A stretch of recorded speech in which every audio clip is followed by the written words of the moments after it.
yang Anda cintai yang mulai menunjukkan perubahan halus namun mengkhawatirkan dalam setahun terakhir? Banyak orang menganggap bahwa kematian di usia tua terjadi secara tiba-tiba, tetapi kenyataannya, tubuh seringkali mengirimkan sinyal-sinyal halus berbulan-bulan, bahkan hingga setahun sebelum kehidupan mencapai tahap akhir.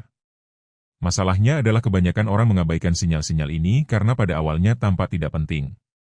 Baru kemudian, saat melihat ke belakang, keluarga menyadari bahwa petunjuk-petunjuk itu ada di sana sepanjang waktu.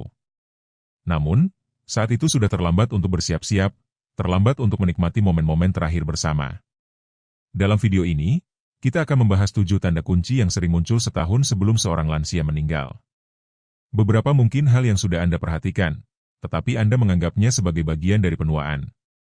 Yang lain mungkin tampak seperti perubahan kecil, tetapi sebenarnya menandakan penurunan fungsi tubuh secara bertahap.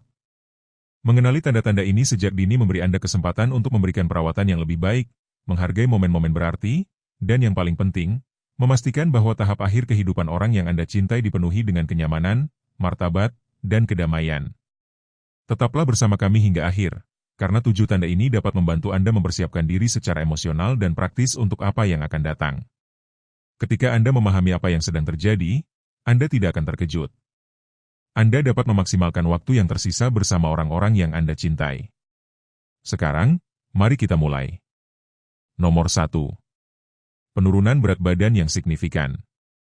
Ketika tubuh mulai menjalani transisi akhir, salah satu perubahan pertama yang terlihat adalah penurunan berat badan yang tidak disengaja. Yang mengejutkan adalah hal ini terjadi bahkan ketika orang tersebut masih makan dengan normal. Mungkin Anda akan menyadari bahwa celana membutuhkan ikat pinggang yang lebih ketat, kemeja terlihat terlalu besar, atau wajah terlihat lebih kurus dan tajam. Yang mengkhawatirkan bukan hanya penurunan berat badan itu sendiri, tetapi apa yang diwakilinya secara fisiologis. Pada tahap ini, tubuh tidak lagi menyerap nutrisi dengan efisiensi yang sama seperti sebelumnya dan mulai mengonsumsi massa ototnya sendiri sebagai sumber daya darurat.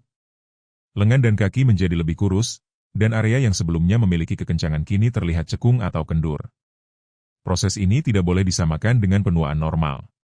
Kita tidak berbicara tentang perubahan gradual yang kita alami seiring bertambahnya usia, melainkan tanda jelas bahwa sistem pencernaan dan metabolisme sedang mengalami gangguan progresif. Tubuh kehilangan kemampuannya untuk mengekstrak dan menggunakan nutrisi yang diperlukan untuk mempertahankan diri. Para profesional medis memiliki parameter yang sangat jelas. Kehilangan lebih dari 5% berat badan dalam periode 6 hingga 12 bulan tanpa penyebab yang jelas merupakan tanda peringatan yang signifikan. Untuk memberikan gambaran, bagi seseorang dengan berat 70 kg, ini berarti kehilangan sekitar 3-5 kg tanpa diet atau penyakit yang didiagnosis yang dapat menjelaskannya. Banyak keluarga salah menafsirkan situasi ini. Seringkali kita mendengar kalimat seperti namun, yang sebenarnya terjadi lebih kompleks. Tubuh secara bertahap kehilangan kemampuannya untuk memproses protein dan nutrisi esensial, sebuah perubahan metabolik mendalam yang melampaui sekadar makan lebih sedikit. Kehilangan nafsu makan yang menyertai proses ini memiliki berbagai penyebab. Indera perasa dan penciuman menurun, membuat makanan kehilangan rasa dan daya tariknya. Makanan yang dulu dinikmati bisa menjadi tawar atau bahkan tidak enak. Secara bersamaan, rasa lapar berkurang secara signifikan akibat perubahan hormon yang mengatur nafsu makan. Perubahan metabolik ini memicu lingkaran setan yang merusak kesehatan. Asupan nutrisi yang berkurang menyebabkan penurunan energi yang tersedia, yang secara alami menyebabkan aktivitas fisik berkurang. Penurunan aktivitas ini mengakibatkan kelemahan otot yang lebih parah, yang pada gilirannya membuat aktivitas dasar seperti memasak atau bahkan makan menjadi lebih sulit, memperburuk situasi secara keseluruhan. Jika Anda memperhatikan tanda ini pada orang terkasih, sangat penting untuk bertindak di 2 front. Pertama, konsultasikan dengan dokter untuk menyingkirkan penyebab yang dapat diobati dan mengevaluasi situasi secara keseluruhan. Kedua, sesuaikan makanan dengan kenyataan baru ini. Menawarkan porsi lebih kecil tetapi lebih sering, memilih makanan yang mudah dicerna dan kaya nutrisi, serta menyajikannya dengan menarik dapat membuat perbedaan yang signifikan. Seringkali, anggota keluarga yang bermaksud baik membuat kesalahan dengan mendesak dan menekan orang tua untuk makan lebih banyak, yang dapat menimbulkan ketegangan dan kecemasan seputar waktu makan. Yang terpenting bukanlah memaksa makan dalam jumlah besar, tetapi memahami bahwa tubuh sedang mengirimkan pesan jelas tentang kemampuannya untuk bertahan dalam jangka panjang. Nomor 2. Kelelahan ekstrim. Apakah orang yang Anda sayangi tidur lebih lama tetapi tetap terlihat lelah? Kelelahan ini berbeda dengan kelelahan yang kita rasakan setelah hari yang sibuk. Ini adalah tanda yang dalam dan mengungkap, yang sering disalahartikan oleh keluarga, tetapi menyembunyikan pesan penting tentang kondisi vital orang tua. Kelelahan ekstrim pada tahun terakhir kehidupan adalah fenomena yang berbeda dari kelelahan biasa. Kita tidak berbicara tentang seseorang yang hanya membutuhkan istirahat yang baik atau vitamin. Ini adalah kelelahan yang persisten dan mendalam yang tidak membaik bahkan setelah tidur semalaman atau beberapa hari istirahat. Ini seperti baterai internal seseorang yang berfungsi pada kapasitas minimumnya, tanpa kemungkinan untuk diisi ulang sepenuhnya. Yang banyak orang tidak pahami adalah penyebab sebenarnya dari kelelahan ini. Saat jantung mulai memompa dengan efisiensi yang lebih rendah, setiap organ dan otot tubuh menerima lebih sedikit oksigen dan nutrisi. Bayangkan mencoba menjalankan rumah Anda dengan hanya setengah dari listrik normal. Beberapa sistem suplemen tidak akan memiliki cukup energi untuk beroperasi dengan benar. Itulah persis bagaimana tubuh orang yang Anda cintai merasa. Bahkan saat Anda hanya duduk tanpa melakukan aktivitas yang tampaknya melelahkan. Akibatnya dalam kehidupan sehari-hari sangat dramatis. Aktivitas yang selama puluhan tahun dilakukan secara otomatis, seperti berpakaian di pagi hari, membuat teh, atau bahkan menjaga percakapan selama 10 menit, tiba-tiba membutuhkan usaha ekstra. Orang tua yang perlu beristirahat setelah menyikat gigi, sesuatu yang sebelumnya bahkan tidak mereka anggap sebagai aktivitas yang menguras energi. Perubahan ini tidak terjadi dalam semalam. Dimulai dengan tanda-tanda halus, momen di mana seseorang perlu duduk secara tiba-tiba selama aktivitas sehari-hari, atau istirahat yang lebih sering selama rutinitas biasa mereka. Secara bertahap, episode-episode ini menjadi lebih sering hingga kelelahan mendominasi sebagian besar hari mereka, membatasi secara signifikan apa yang dapat mereka lakukan tanpa merasa benar-benar lelah. Apa yang terjadi pada tingkat seluler sangat menarik dan mengungkap banyak hal. Metabolisme di setiap sel tubuh mengalami transformasi signifikan. Alih-alih memproduksi energi untuk semua aktivitas yang biasanya kita lakukan, tubuh mengalihkan sumber daya terbatasnya ke fungsi-fungsi yang benar-benar esensial. Ini seperti sebuah kota yang mengalami pemadaman listrik, yang mengalokasikan listrik yang sedikit tersedia hanya untuk rumah sakit dan layanan darurat, sementara area lain tetap gelap. Banyak anggota keluarga, tanpa memahami proses ini, salah menafsirkan situasi tersebut. Jika dia hanya berusaha lebih keras, pasti dia depresi, atau kehilangan keinginan untuk hidup, adalah kalimat umum tapi salah.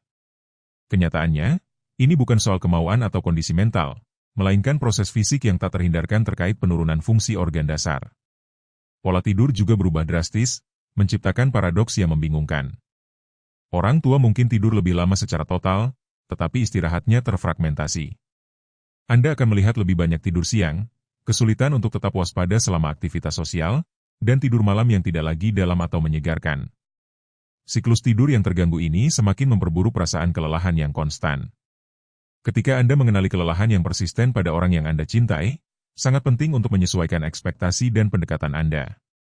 Insting pertama banyak pengasuh adalah mendorong orang tersebut untuk tetap aktif atau tidak menyerah, padahal yang sebenarnya dibutuhkan adalah sesuatu yang benar-benar berbeda. Hal yang paling berharga adalah mengidentifikasi waktu-waktu di hari ketika energinya paling tinggi, seringkali di pagi hari, dan memprioritaskan aktivitas yang bermakna selama periode singkat tersebut, sambil menghormati kebutuhannya untuk beristirahat.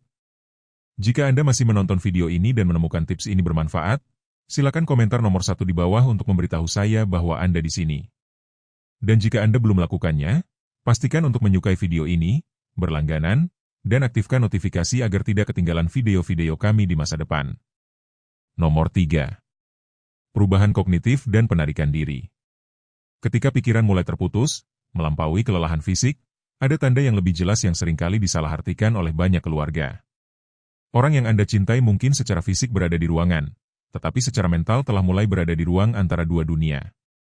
Apa yang kita anggap sebagai distraksi sederhana atau atribut dari penuaan normal sebenarnya adalah awal dari proses neurologis di mana otak mulai menjalani perjalanannya sendiri untuk berpisah. Perubahan kognitif ini jauh melampaui lupa sesaat yang biasa. Anda akan melihat anggota keluarga yang lebih tua menatap jendela dengan tatapan kosong selama berjam-jam atau menyadari bahwa selama percakapan keluarga, tatapannya seolah menembus Anda, seakan-akan dia sedang memandang sesuatu yang tak terlihat oleh orang lain. Keadaan, ada tapi tidak ada, ini terutama terlihat selama pertemuan yang dulu mereka nikmati dengan intens. Seperti pengamat diam dari sebuah adegan yang tidak lagi sepenuhnya milik mereka. Kebingungan waktu menjadi semakin umum. Orang yang Anda cintai mungkin bangun dan bertanya apakah sudah pagi padahal sebenarnya sudah malam, atau menyebut peristiwa puluhan tahun yang lalu seolah-olah baru terjadi kemarin. Kebingungan ini bukan kebetulan. Ini menunjukkan otak yang secara bertahap kehilangan pegangannya pada masa kini, memungkinkan kenangan lama, seringkali yang paling bermakna secara emosional, mengambil alih kesadaran mereka. Hal yang paling membingungkan bagi banyak keluarga adalah fluktuasi kemampuan ini. Akan ada saat-saat di mana orang yang Anda cintai berpartisipasi dalam percakapan dengan kejernihan sempurna, mengingat detail yang mengejutkan, dan menunjukkan kepribadiannya yang biasa. Beberapa jam kemudian, mereka mungkin bertanya berulang kali tentang orang yang telah meninggal bertahun-tahun yang lalu atau membingungkan anggota keluarga yang dekat. Perubahan antara kejernihan dan kebingungan ini sangat sulit dipahami, tetapi dengan sempurna menggambarkan otak yang berfungsi secara intermiten, seperti lampu yang mulai rusak. Penarikan diri sosial muncul secara halus pada awalnya. Orang yang selalu bersikeras ikut serta dalam setiap perayaan keluarga kini lebih memilih tinggal di sudut yang tenang, atau bahkan di kamarnya, sementara kehidupan keluarga terus berlanjut di sekitarnya. Penarikan diri ini tidak mencerminkan ketidakpedulian. Interaksi sosial menjadi terlalu membebani bagi otak yang tidak lagi mampu memproses percakapan atau rangsangan simultan. Kelebihan rangsangan membuat mereka cepat lelah, sehingga lebih memilih kesederhanaan dan ketenangan. Dari perspektif neurologis, apa yang terjadi sangat menarik. Otak mulai mengalokasikan kembali sumber dayanya yang terbatas, memprioritaskan fungsi-fungsi esensial dan mengurangi energi yang dialokasikan untuk interaksi sosial yang kompleks atau pemrosesan informasi baru. Seolah-olah otak sedang melakukan seleksi cermat tentang apa yang benar-benar penting pada saat-saat terakhir ini. Itulah mengapa cerita keluarga lama dapat tetap utuh sementara mereka lupa apa yang mereka makan untuk sarapan 1 jam yang lalu. Perubahan emosional juga signifikan dan seringkali disalahartikan. Orang yang Anda cintai mungkin menunjukkan reaksi emosional yang tampak tidak proporsional, seperti menangis tiba-tiba selama percakapan santai atau mudah tersinggung dalam situasi yang sebelumnya mereka tangani dengan mudah. Atau, sebaliknya, mereka mungkin menunjukkan ketenangan yang tidak biasa saat menghadapi berita yang sebelumnya akan membuat mereka sangat terganggu. Keterpisahan emosional ini tidak menandakan ketidakpedulian, melainkan pemisahan bertahap dari kekhawatiran sehari-hari. Ketika Anda menyadari perubahan ini, sangat penting untuk menyesuaikan pendekatan Anda. Penjelasan panjang atau pertanyaan kompleks menjadi sulit untuk diproses. Alih-alih, berkomunikasilah dengan kalimat singkat dan langsung, hilangkan kebisingan latar belakang dan gangguan. Pertahankan rutinitas yang dapat diprediksi untuk memberikan struktur dan keamanan. Dan mungkin yang paling penting, jangan terus-menerus memperbaiki kesalahan atau kebingungan mereka. Terus-menerus mengingatkan mereka pada kenyataan menyakitkan seperti kehilangan orang yang dicintai, yang mungkin mereka sebutkan seolah-olah mereka masih hidup. Ingatlah bahwa pemutusan kognitif ini, jauh dari sekadar penurunan fungsi, dapat mewakili bentuk persiapan alami. Banyak tradisi spiritual dan studi tentang perawatan paliatif menyarankan bahwa penarikan diri secara bertahap dari dunia material ini mungkin merupakan proses adaptif, transisi perlahan yang memungkinkan seseorang melepaskan diri secara bertahap dari ikatan yang menghubungkannya dengan dunia ini. Apakah Anda memperhatikan bagaimana orang yang Anda cintai, yang dulu pulih dengan cepat dari pilek biasa, sekarang sepertinya berjuang berminggu-minggu melawan infeksi yang sama? Sistem kekebalan yang melemah mengirimkan sinyal yang jelas. Namun, banyak keluarga salah menafsirkannya sebagai bagian normal dari penuaan, padahal sebenarnya itu adalah peringatan spesifik tentang perubahan mendasar. Apa yang terjadi pada tingkat seluler sangat menarik dan mengungkap banyak hal. Sumsum tulang, tempat di mana sel darah putih yang bertugas melawan infeksi diproduksi, secara signifikan mengurangi aktivitasnya. Akibatnya, setiap kali virus atau bakteri menyerang tubuh, ada lebih sedikit prajurit yang tersedia untuk bertempur. Penurunan ini tidak terjadi secara bertahap, melainkan dipercepat selama setahun terakhir, menciptakan jendela kerentanan yang segera dikenali oleh para geriatri. Sebuah luka kecil yang sebelumnya sembuh dalam 3 atau 4 hari, kini bisa tetap terbuka selama 2 minggu atau lebih. Penundaan penyembuhan ini mencerminkan tidak hanya penurunan kapasitas imun, tetapi juga penurunan regenerasi sel. Jaringan tidak lagi menerima aliran darah yang optimal. Nutrisi esensial sulit mencapai area yang rusak, dan sel-sel baru dihasilkan dengan kecepatan yang jauh lebih lambat. Yang paling mengkhawatirkan bagi tenaga medis bukanlah frekuensi infeksi, tetapi ketidakmampuan tubuh untuk pulih sepenuhnya di antara infeksi. Terbentuk pola di mana setiap infeksi baru dimulai saat tubuh masih lemah akibat infeksi sebelumnya, menciptakan efek domino yang secara progresif merusak kesehatan secara keseluruhan. Aspek krusial lain yang sering diabaikan oleh keluarga adalah perubahan cara infeksi muncul pada lansia di tahun-tahun terakhir hidupnya. Sementara pada orang muda, infeksi saluran kemih dapat ditandai dengan nyeri dan demam, pada lansia sering muncul sebagai keadaan kebingungan mendadak atau peningkatan kelelahan yang signifikan. Ketidakhadiran gejala klasik seperti demam, karena tubuh sudah tidak memiliki energi untuk menaikkan suhu, menyebabkan diagnosis terlambat dan pengobatan yang kurang efektif. Luka tekan atau bisul merupakan risiko yang sangat serius pada tahap ini. Setelah muncul, luka-luka ini menjadi sarang infeksi kronis yang sangat resisten terhadap pengobatan. Titik-titik di mana kulit telah kehilangan integritasnya dengan cepat berkembang dari iritasi ringan menjadi luka dalam yang dapat mencapai tulang, menunjukkan secara jelas ketidakmampuan tubuh untuk mempertahankan mekanisme pertahanan dan perbaikan. Dokter geriatri telah menetapkan kriteria klinis yang signifikan. 3 atau lebih infeksi dalam periode 6 bulan, dengan pemulihan yang tidak lengkap di antara infeksi, merupakan tanda peringatan yang menunjukkan penurunan imunitas yang parah. Pola ini muncul secara konsisten dalam catatan medis saat menganalisis bulan-bulan terakhir kehidupan secara retrospektif. Aspek yang sangat menyakitkan bagi keluarga adalah melihat bagaimana antibiotik dan pengobatan yang sebelumnya efektif kini hanya mampu mengendalikan infeksi dengan sulit. Apa yang sebelumnya memerlukan siklus pengobatan singkat, kini mungkin memerlukan dosis lebih tinggi, kombinasi antibiotik, atau pengobatan jangka panjang, dengan hasil yang jauh kurang memuaskan. Ketika kita mengenali pola kerentanan imun ini, strategi kita harus berubah. Dapat berfokus hanya pada menyembuhkan setiap infeksi, tetapi pada mencegah komplikasi dan menjaga kenyamanan. Kebersihan yang teliti menjadi esensial, serta menghindari paparan yang tidak perlu pada lingkungan dengan risiko penularan tinggi. Kunjungan keluarga dengan pilek atau infeksi ringan, yang sebelumnya tampak tidak berbahaya, kini mewakili risiko yang signifikan. Sebelum beralih ke tanda kelima, pastikan Anda menyukai video ini, berlangganan, dan aktifkan notifikasi agar tidak ketinggalan konten di masa depan. Mari terus belajar bersama. Nomor 5. Perubahan pernapasan dan sirkulasi. Perubahan sirkulasi ini adalah salah satu tanda paling akurat bahwa sistem vital mulai gagal. Pada awalnya, perubahan ini sangat halus sehingga bisa terlewatkan. Mungkin Anda memperhatikan bahwa orang terkasih Anda bernapas sedikit lebih dangkal atau melakukan jeda kecil antara napas yang sebelumnya tidak ada. Bahkan aktivitas minimal seperti berjalan dari sofa ke kamar mandi bisa membuatnya kehabisan napas, sesuatu yang sering disalahartikan oleh keluarga sebagai kelelahan normal akibat usia. Seiring berjalannya minggu, pola pernapasan ini menjadi lebih jelas. Salah satu yang paling signifikan dikenal sebagai pernapasan Cheyne-Stokes, siklus di mana pernapasan menjadi lebih dalam secara bertahap, lalu menjadi lebih dangkal hingga mencapai jeda lengkap yang dapat berlangsung hingga 30 detik. Jeda ini dapat mengkhawatirkan bagi anggota keluarga, tetapi merupakan bagian dari pola yang dikenali oleh tenaga medis. Mengapa hal ini terjadi? Jantung, otot yang telah berdetak setia sepanjang hidup, mulai kehilangan kemampuannya untuk memompa darah dengan efisiensi yang sama. Gagal jantung progresif ini berarti setiap detak jantung memompa lebih sedikit darah, mengurangi oksigen yang tersedia untuk paru-paru, otak, dan organ vital lainnya. Sistem pernapasan berusaha menyesuaikan diri dengan mengubah ritme dan kedalaman napas. Sirkulasi perifer, aliran darah ke anggota tubuh, biasanya menjadi yang pertama terpengaruh dalam proses ini. Tubuh, dengan kebijaksanaan alaminya, memprioritaskan organ vital seperti otak dan jantung. Itulah mengapa tangan, kaki, hidung, dan telinga orang yang Anda cintai mungkin terasa dingin saat disentuh, bahkan di lingkungan hangat atau di bawah selimut. Bukan hanya mereka merasa lebih dingin, tetapi secara harfiah mereka menerima lebih sedikit darah. Pada kasus yang lebih parah, Anda mungkin melihat warna kebiruan, sianosis, pada jari, bibir, atau bahkan di sekitar mulut. Tanda lain adalah munculnya pola bercak-bercak pada kulit, terutama terlihat di lengan dan kaki, bercak ungu atau merah yang muncul dan menghilang seperti pulau-pulau kecil di lautan pucat. Ini adalah manifestasi visual dari sirkulasi yang tidak lagi dapat mempertahankan aliran konstan ke semua area tubuh. Penumpukan cairan di paru-paru adalah konsekuensi umum lain dari gangguan sirkulasi ini.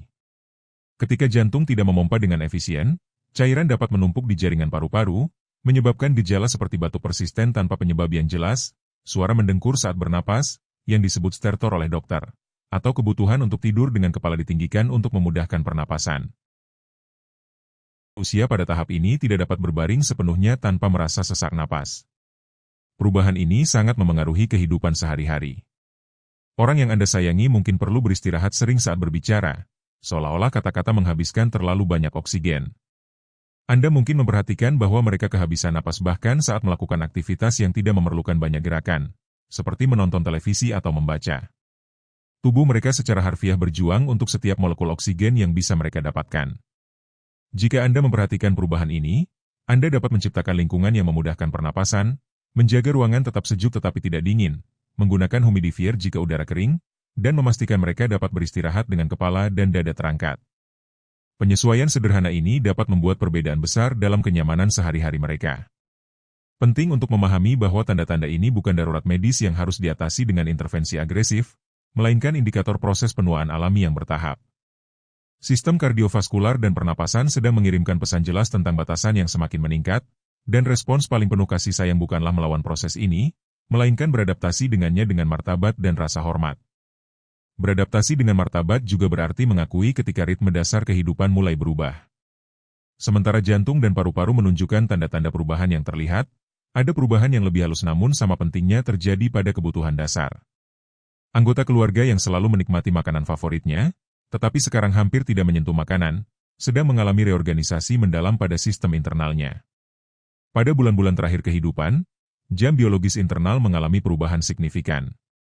Jika Anda memperhatikan bahwa orang terkasih Anda terjaga pada pukul 3 pagi sambil memandang jendela, atau tidur nyenyak pada pukul 11 pagi padahal sebelumnya dia adalah orang yang bangun pagi, Anda tidak sedang menyaksikan perubahan kebiasaan biasa. Yang terjadi adalah reprogramming neurologis yang sesungguhnya. Fragmentasi tidur ini muncul karena hipotalamus, wilayah kecil di otak yang telah mengatur siklus tidur kita selama puluhan tahun, mulai berfungsi secara tidak teratur. Hari dan malam kehilangan makna biologisnya. Seorang lansia mungkin mendapatkan jumlah jam tidur yang sama, tetapi tersebar dalam episode-episode pendek sepanjang 24 jam. Mereka seperti pulau-pulau istirahat di lautan kesadaran setengah sadar. Fenomena ini tidak merespons solusi tradisional. Rutinitas tidur yang ketat atau obat-obatan untuk insomnia terbukti tidak efektif karena kita tidak menghadapi gangguan tidur konvensional, melainkan otak yang sedang mengubah pola aktivitasnya yang paling primitif. Secara bersamaan, hubungan dengan makanan mengalami transformasi yang sama mendalamnya. Kue apel yang dulu menjadi hidangan favorit nenek Anda kini tetap utuh di piringnya. Steak yang selalu dipesan ayah Anda di ulang tahunnya kini sama sekali tidak menarik baginya. Hubungan baru ini dengan makanan mencerminkan perubahan mendasar pada otak dan sistem pencernaan. Dokter geriatri mengamati pola yang konsisten. Pada bulan-bulan terakhir kehidupan, muncul preferensi yang jelas terhadap rasa manis, sementara makanan asin atau bercita rasa kompleks sering ditolak. Banyak orang mengembangkan kecenderungan terhadap makanan cair atau setengah cair, seperti yogurt, sup, atau puree, tidak hanya karena mudah ditelan, tetapi juga karena reseptor rasa mengalami perubahan spesifik. Fenomena ini memiliki penjelasan biologis yang menarik. Pahit dan asin cenderung rusak lebih cepat daripada reseptor rasa manis, menciptakan ketidakseimbangan sensorik. Apa yang kita anggap sebagai keinginan semata sebenarnya adalah tubuh yang berusaha memaksimalkan pengalaman menyenangkan dengan sumber daya sensorik yang masih berfungsi. Selain itu, siklus lapar kenyang, ritme biologis yang telah menemani kita sepanjang hidup, mulai memudar. Grelin, hormon yang bertanggung jawab atas rasa lapar, diproduksi dalam jumlah yang semakin sedikit. Bukan berarti anggota keluarga Anda tidak ingin makan. Secara harfiah, mereka tidak merasa lapar dengan intensitas atau frekuensi yang sama seperti sebelumnya. Penurunan nafsu makan ini merupakan bagian dari strategi metabolik yang lebih besar. Tubuh secara aktif mengurangi permintaan energinya, bersiap untuk berfungsi dengan sumber daya minimal. Ini seperti tubuh secara bertahap menyederhanakan kebutuhannya. Rutinitas harian yang selama puluhan tahun berpusat pada 3 kali makan utama dan istirahat malam kini mulai kabur. Orang yang Anda cintai mungkin merasa lapar di tengah malam atau ingin tidur setelah sarapan. Perubahan ini menunjukkan bahwa tubuh sedang meninggalkan struktur waktu yang telah dijaga sepanjang masa dewasa. Bagi keluarga, perubahan ini seringkali paling sulit diterima. Kita enggan melihat orang yang kita cintai melewatkan makan atau tidur di waktu yang tidak biasa karena kita menginterpretasikan perubahan ini sebagai tanda-tanda penurunan yang harus kita lawan. Namun, respons yang paling penuh kasih sayang bukanlah melawan perubahan ini, melainkan menyesuaikan diri dengannya.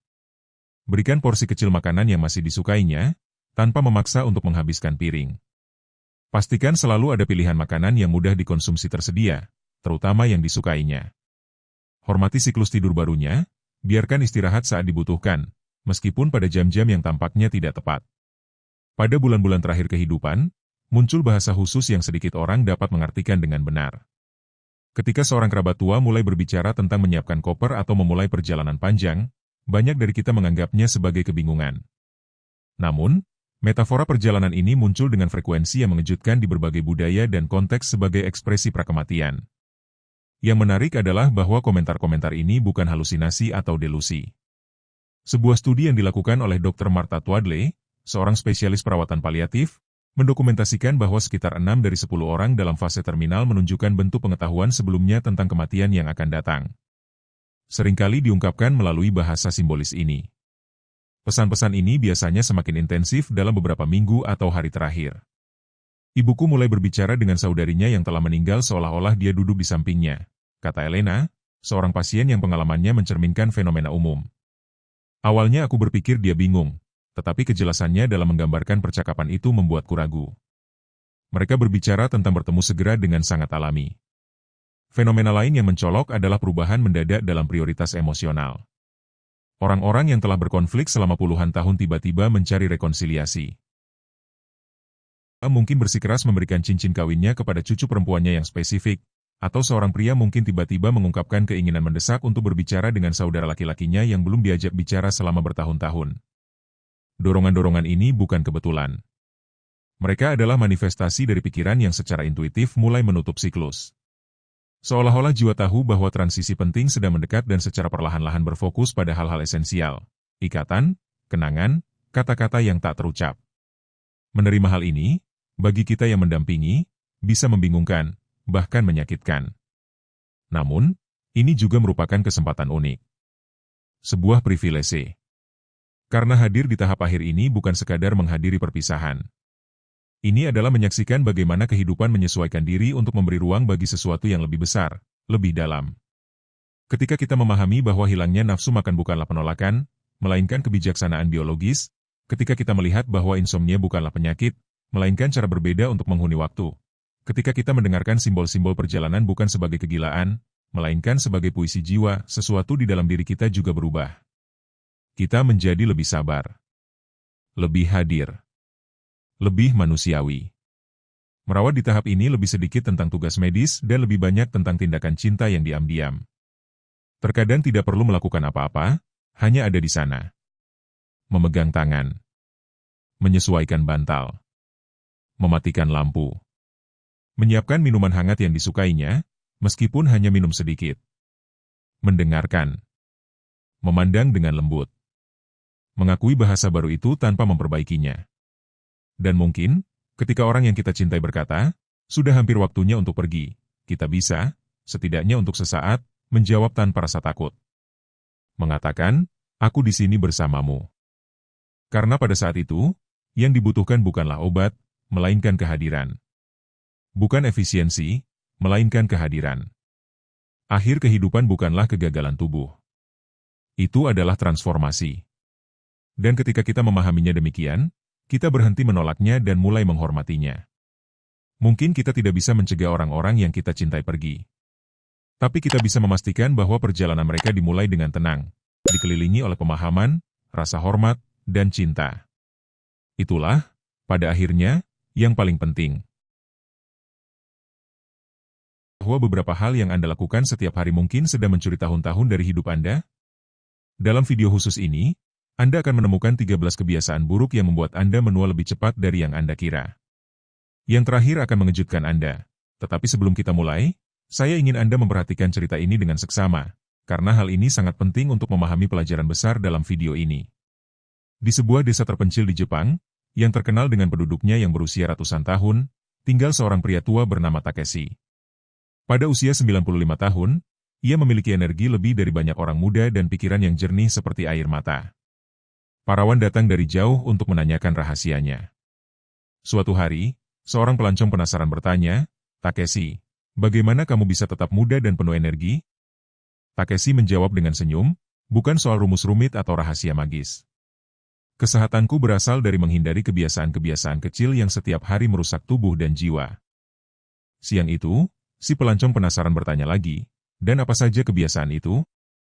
Takeshi menatapnya dengan tenang dan berkata, "Itu adalah hal-hal yang kamu lakukan tanpa sadar, seperti mengabaikan tidur, hidup dalam stres terus-menerus, makan tanpa kesadaran. Kesalahan-kesalahan kecil itulah yang sebenarnya mencuri waktu kita." Jadi, terinspirasi oleh kebijaksanaan Takeshi, hari ini saya akan mengungkapkan 13 kebiasaan yang mungkin Anda lakukan dan membuat Anda menua lebih cepat. Sebelum mulai, jangan lupa berlangganan dan aktifkan notifikasi agar tidak ketinggalan tips lain yang akan mengubah hidup Anda. Mari kita mulai. Kebiasaan pertama yang membuat kita menua lebih cepat adalah kurang tidur. Banyak orang menganggap tidur sedikit sebagai tanda produktivitas, tapi biarkan saya memberitahu Anda sesuatu. Setiap malam yang Anda habiskan tanpa tidur, seolah-olah Anda mencuri sedikit dari masa muda Anda. Bayangkan tubuhmu sebagai pabrik ajaib yang memperbaiki dirinya sendiri. Saat tidur, pabrik ini bekerja penuh tenaga, meregenerasi sel-sel, menguatkan memori, dan memperbarui energimu. Tapi saat kamu tidak tidur cukup, itu seperti mematikan lampu pabrik sebelum pekerjaannya selesai. Kurang tidur tidak hanya membuatmu memiliki lingkaran hitam di bawah mata. Hal ini juga sangat mempengaruhi regenerasi sel, proses ajaib yang menjaga tubuhmu tetap muda dan vital. Kulitmu menderita, memproduksi kolagen lebih sedikit, yang mengakibatkan lebih banyak kerutan. Dan otakmu tidak ketinggalan. Tanpa istirahat yang cukup, neuron-neuronmu tidak dapat membersihkan toksin yang menumpuk selama hari. Sebuah studi menarik yang diterbitkan dalam jurnal Sleep mengungkapkan bahwa orang yang tidur kurang dari 6 jam per malam memiliki telomer yang lebih pendek. Apa itu telomer? Mereka seperti penutup pelindung di ujung kromosom kita, dan panjangnya terkait langsung dengan usia biologis kita. Dengan kata lain, tidur kurang secara harfiah membuat Anda menua lebih cepat pada tingkat seluler. Tapi tidak semuanya hilang. Kabar baiknya, Anda dapat membalikan sebagian kerusakan ini hanya dengan tidur lebih lama. Berapa lama yang cukup? Ahli longevita seperti Dr. Matthew Walker, penulis buku Why We Sleep, merekomendasikan antara 7 hingga 9 jam tidur per malam untuk kebanyakan orang dewasa. Saya tahu apa yang Anda pikirkan. Tapi saya punya begitu banyak hal yang harus dilakukan, bagaimana saya bisa tidur sebanyak itu? Pikirkan seperti ini. Tidur bukanlah kemewahan. Itu adalah investasi dalam kesehatan dan masa depan di rekening bank kemudahan Anda. Setiap malam tidur yang baik adalah setoran yang akan membuat Anda lebih muda, lebih waspada, dan lebih produktif dalam jangka panjang. Jadi, kali berikutnya Anda tergoda untuk begadang bekerja, menonton serial lain, atau scrolling di ponsel, ingatlah. Kamu menukar jam-jam muda dengan menit-menit hiburan atau kerja. Benarkah itu sepadan? Tapi hati-hati, tidur bukan satu-satunya kebiasaan yang mencuri masa muda kita. Faktanya, ada pencuri diam-diam lain yang mungkin sedang mempercepat jam biologismu saat ini, bahkan saat kamu mendengarkan ini. Stres. Bayangkan tubuhmu sebagai mesin yang terus bekerja. Apa yang menurutmu akan terjadi jika kamu tidak pernah mematikannya? Benar, mesin itu akan aus lebih cepat. Nah, itulah yang kita lakukan pada tubuh kita dengan ritme hidup modern yang sibuk. Kita hidup dalam keadaan waspada terus-menerus. Dari saat alarm berbunyi hingga kita tidur, kita terus-menerus dibombardir oleh rangsangan, tanggung jawab, dan kekhawatiran. Tubuh kita menginterpretasikan semua ini sebagai ancaman terus-menerus, mengaktifkan sistem fight or flight kita tanpa henti. Masalahnya, stres kronis ini tidak hanya membuat kita merasa lelah. Secara harfiah, ia membuat kita menua di tingkat seluler. Bagaimana? Melalui hormon yang disebut kortisol. Saat kita stres, tubuh kita melepaskan kortisol, yang dalam dosis kecil bisa bermanfaat. Namun, ketika stres menjadi kronis, kortisol mulai menyerang telomer kita. Ingat telomer yang kita bahas di bagian tidur? Struktur kecil yang melindungi kromosom kita ini sangat sensitif terhadap kortisol. Stres kronis membuat telomer kita memendek lebih cepat, yang berarti penuaan yang dipercepat. Tapi tidak semuanya hilang. Sebenarnya, saya ingin kita melakukan eksperimen kecil sekarang juga. Tutup mata Anda, duduklah dengan nyaman, dan ambil 5 napas dalam-dalam dan sadar. Tarik napas melalui hidung sambil menghitung sampai 4, tahan napas selama 2 detik, lalu hembuskan perlahan melalui mulut sambil menghitung sampai 6. Sudah dilakukan? Apakah Anda merasakan perubahan? Latihan pernapasan sederhana ini dapat menurunkan tingkat kortisol Anda secara instan. Bayangkan dampak yang bisa Anda dapatkan jika Anda mengintegrasikan praktik seperti ini ke dalam rutinitas harian Anda. Sebuah studi yang diterbitkan dalam Journal of Aging Research menemukan bahwa orang dengan tingkat stres kronis tinggi memiliki telomer yang tampak 9 hingga 17 tahun lebih tua dari usia kronologis mereka. Seolah-olah stres mencuri 1 dekade dari hidup kita. Lalu, apakah ada cara untuk vaksinasi diri dari stres? Kabar baiknya, ada. Kita tidak bisa sepenuhnya menghilangkan stres dari hidup kita, tetapi kita bisa mengubah hubungan kita dengannya.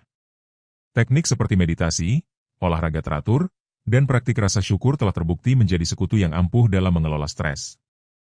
Psikolog Kelly S1MCHE Pronunciation Gonigal, dalam bukunya The Upside of Stress, mengajak kita untuk melihat stres bukan sebagai musuh, melainkan sebagai indikator bahwa ada hal yang penting bagi kita. Dengan mengubah persepsi kita tentang stres, kita dapat mengubah dampaknya pada tubuh kita.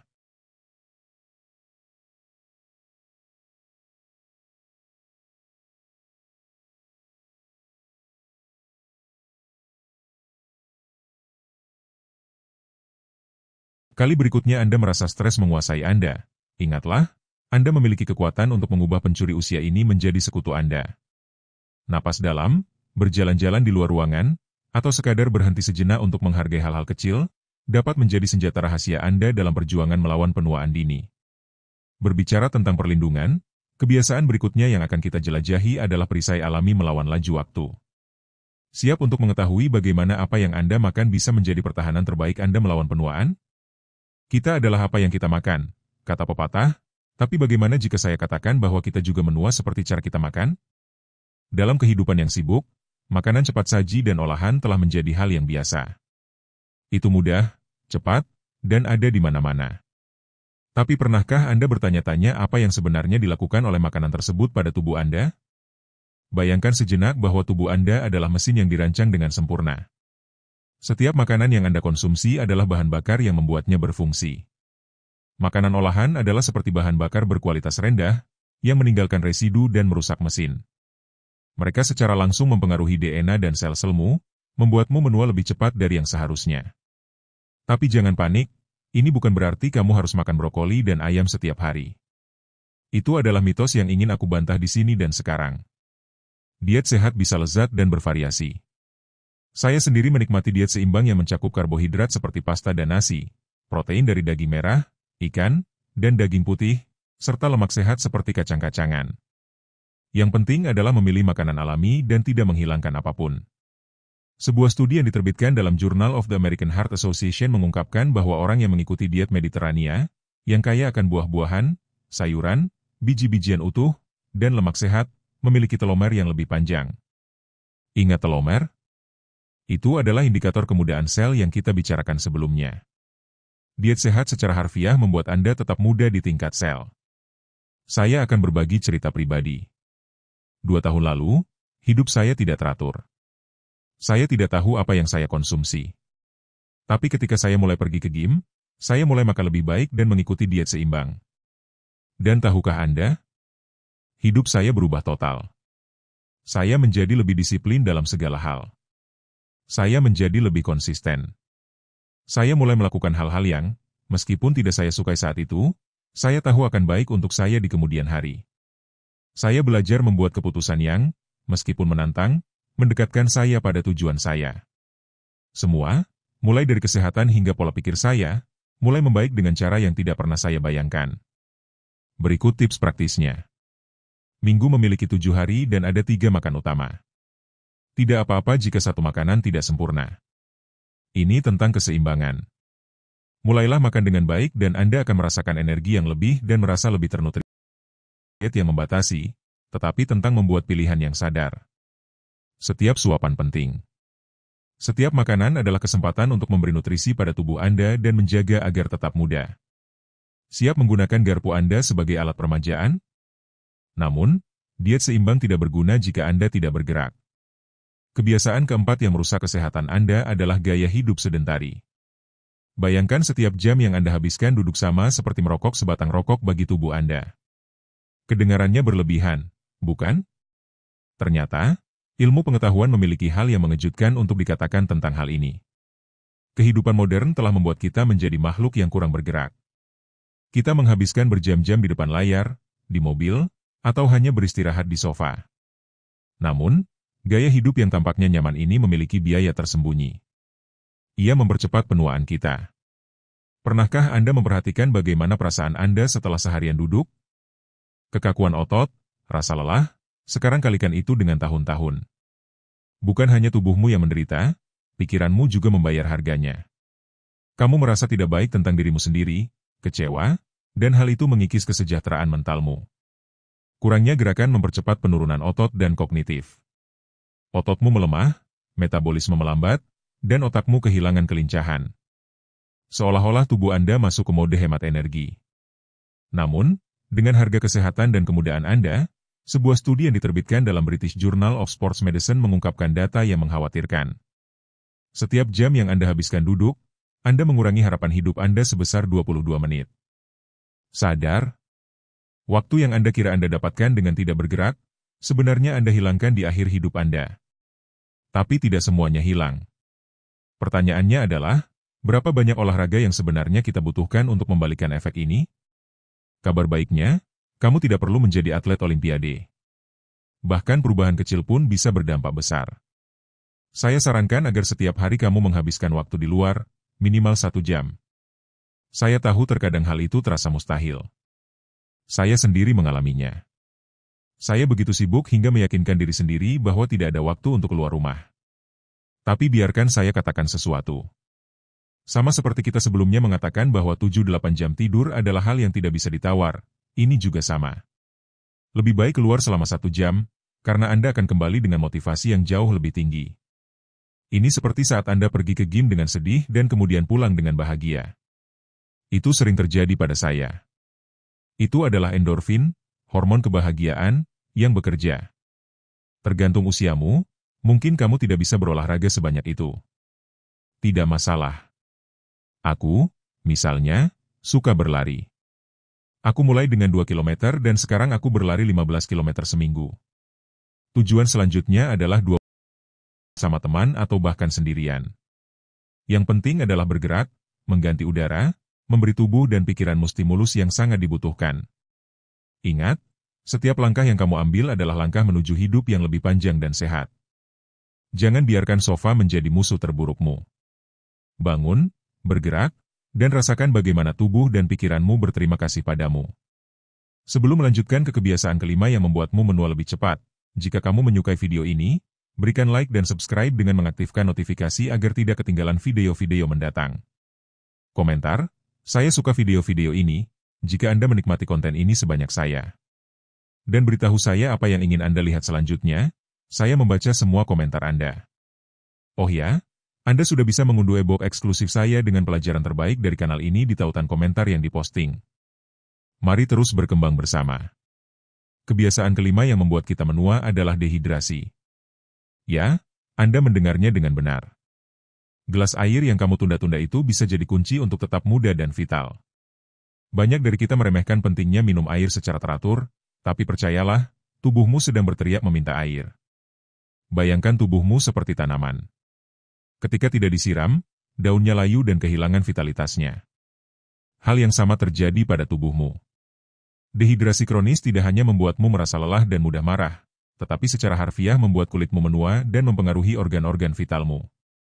Ingin tahu bagaimana kekurangan air mempengaruhi sel dan jaringanmu? Nah, ketika kamu tidak minum cukup air, sel-selmu menyusut, kulitmu kehilangan elastisitas, dan organ-organmu harus bekerja 2 kali lipat.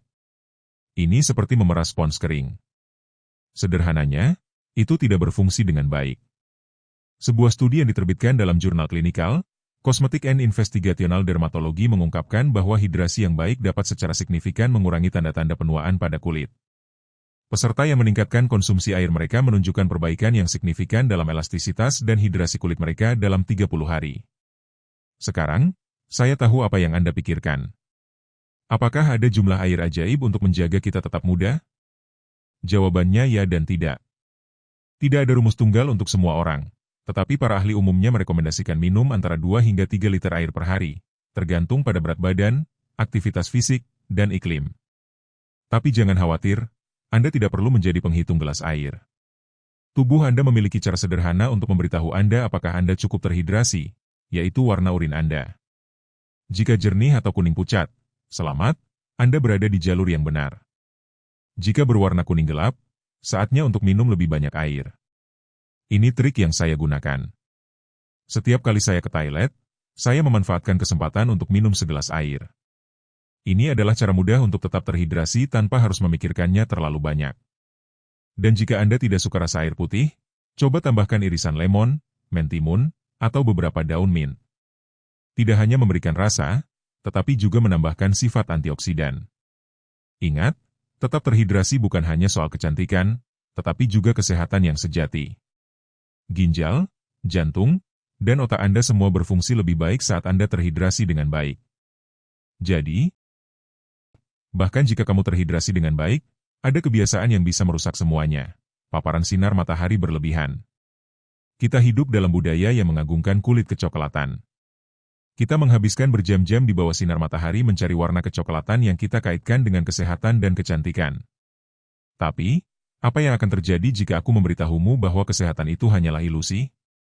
Faktanya, setiap menit yang Anda habiskan di bawah sinar matahari tanpa perlindungan sama saja dengan memutar balik jarum jam kemudahan Anda. Sinar UV matahari seperti anak panah kecil yang menembus kulit Anda dan merusak DNA Anda. Bayangkan kulit Anda sebagai perisai pelindung. Setiap kali Anda terpapar sinar matahari tanpa perlindungan, perisai itu menjadi sedikit lebih lemah. Sinar UV menembus hingga lapisan terdalam kulitmu, menghancurkan kolagen dan elastin yang menjaga kulit tetap kencang dan muda. Tahukah kamu bahwa 80% penuaan kulit yang terlihat disebabkan oleh paparan sinar matahari? Sebuah studi yang diterbitkan dalam New England Journal of Medicine menampilkan foto mengerikan seorang sopir truk berusia 69 tahun. Sisi wajahnya yang terpapar sinar matahari selama bertahun-tahun mengemudi tampak 20 tahun lebih tua daripada sisi yang terlindungi oleh jendela truk. Seolah-olah matahari telah mencuri 2 dekade kemudaan dari satu sisi wajahnya. Sekarang, pasti Anda bertanya-tanya, apakah mungkin memperbaiki semua kerusakan sinar matahari yang terakumulasi ini? Kabar baiknya adalah ya, hingga batas tertentu. Kulit Anda memiliki kemampuan luar biasa untuk beregenerasi. Produk dengan bahan seperti retinol, vitamin C, dan asam hyaluronat dapat membantu merangsang produksi kolagen dan memperbaiki sebagian kerusakan. Namun, kunci sebenarnya ada pada pencegahan.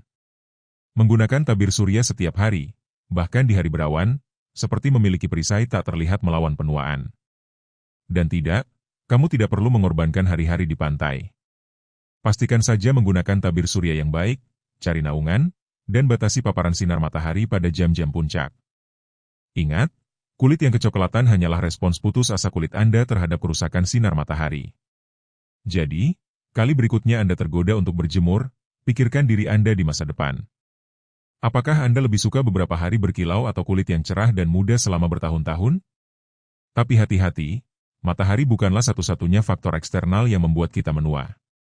Kita beralih dari sinar matahari yang membakar ke awan beracun. Pernahkah Anda bertanya-tanya mengapa beberapa perokok tampak menua dalam semalam? Jawabannya ada di setiap hisapan, dan lebih mengejutkan dari yang Anda bayangkan. Banyak orang berpikir bahwa merokok hanya berdampak pada paru-paru, tetapi kenyataannya jauh lebih mengerikan. Tembakau seperti pencuri diam yang mencuri waktu dari hidup Anda dengan setiap batang rokok. Bayangkan setiap kali Anda merokok, Anda sedang memutar balik jarum jam kemudahan Anda. Kedengarannya berlebihan, bukan? Siapkan diri Anda, karena data-data ini akan membuat Anda terkejut. Tembakau tidak memandang bulu, ia mempercepat penuaan di hampir semua organ tubuh Anda. Kulitmu, kartu nama yang kamu rawat dengan baik, menderita parah. Asap rokok menghancurkan kolagen dan elastin, meninggalkan kerutan dini dan warna kulit kusam. Hisapan menggambar garis baru di wajahmu. Tapi itu belum semuanya. Pembuluh darahmu juga membayar harganya. Tembakau mengeraskan dan menyempitkan pembuluh darah, menghambat sirkulasi. Hal ini tidak hanya meningkatkan risiko penyakit jantung, tetapi juga merampas kilau sehat Anda. Dan jangan bicara tentang DNA Anda. Setiap batang rokok seperti serangan kecil terhadap gen Anda, meningkatkan risiko mutasi dan penyakit. Ingin tahu sesuatu yang mengejutkan? Sebuah studi yang diterbitkan dalam Scientific Reports mengungkapkan bahwa perokok memiliki usia biologis hingga 7 tahun lebih tua dari usia kronologis mereka. Bayangkan berusia 40 tahun, tetapi tubuh Anda berperilaku seolah-olah berusia 47 tahun. Itu seperti memberikan tahun-tahun hidupmu kepada tembakau. Sekarang, pasti kamu bertanya-tanya, bagaimana jika saya sudah merokok selama bertahun-tahun? Apakah ada harapan? Kabar baiknya adalah ya. Tubuhmu memiliki kemampuan pemulihan yang luar biasa. Hanya 20 menit setelah rokok terakhir Anda, detak jantung dan tekanan darah Anda mulai kembali normal. Dalam 24 jam, risiko serangan jantung mulai berkurang, tetapi keajaiban sesungguhnya terjadi seiring waktu. Setelah setahun tidak merokok, risiko penyakit jantung koroner Anda berkurang setengah. Dan dalam 10 tahun, risiko kanker paru-paru Anda turun menjadi setengah dari seorang perokok. Ini seperti memberi tubuh Anda tiket kembali ke masa muda. Ingat, tidak pernah terlalu terlambat untuk berhenti merokok. Setiap rokok yang tidak Anda hisap adalah hadiah untuk diri Anda di masa depan. Jadi, saat Anda merasa tergoda untuk menyalakan rokok, pikirkanlah sebagai kesempatan untuk memutar jam muda Anda ke arah yang benar. Sekarang, dari asap beracun, kita beralih ke racun cair yang banyak dianggap tidak berbahaya. Bayangkan setiap toas sebenarnya adalah perpisahan kecil dengan masa mudamu. Kedengarannya berlebihan, bukan? Siapkan dirimu, karena apa yang akan kamu temukan tentang alkohol akan membuatmu mempertimbangkan kembali gelas berikutnya. Di masyarakat kita, konsumsi alkohol yang sering telah menjadi hal yang biasa sehingga kita hampir tidak pernah mempertanyakannya. Segelas anggur dengan makan malam, beberapa bir dengan teman-teman, terdengar tidak berbahaya, bukan? Tapi, bagaimana jika saya katakan bahwa setiap tegukan mempercepat proses penuaan tubuh Anda? Alkohol seperti pencuri diam yang mengambil potongan-potongan kemudaan Anda tanpa Anda sadari. Alkohol dehidrasi tubuh dan merusak sel-sel Anda, membuat Anda menua lebih cepat. Pernahkah Anda merasa lelah dan tidak nyaman keesokan harinya setelah malam yang penuh pesta? Rasa lelah dan tidak nyaman itu bukan hanya hangover, itu tubuh Anda berteriak bahwa Anda sedang menua secara prematur. Mari kita lihat bagaimana alkohol memengaruhi bagian-bagian berbeda dari tubuhmu. Hati, organ luar biasa yang memproses segala sesuatu yang kamu konsumsi, menderita secara khusus. Alkohol membebani hati, menyebabkan penumpukan lemak dan peradangan. Ini seperti meminta kulit dan merampas nutrisi esensial. Pernah perhatikan bagaimana kulitmu terlihat setelah malam minum-minum? Kulit pucat dan lingkaran hitam di bawah mata bukan kebetulan. Sebuah studi yang diterbitkan dalam British Medical Journal mengungkapkan hal yang mengejutkan.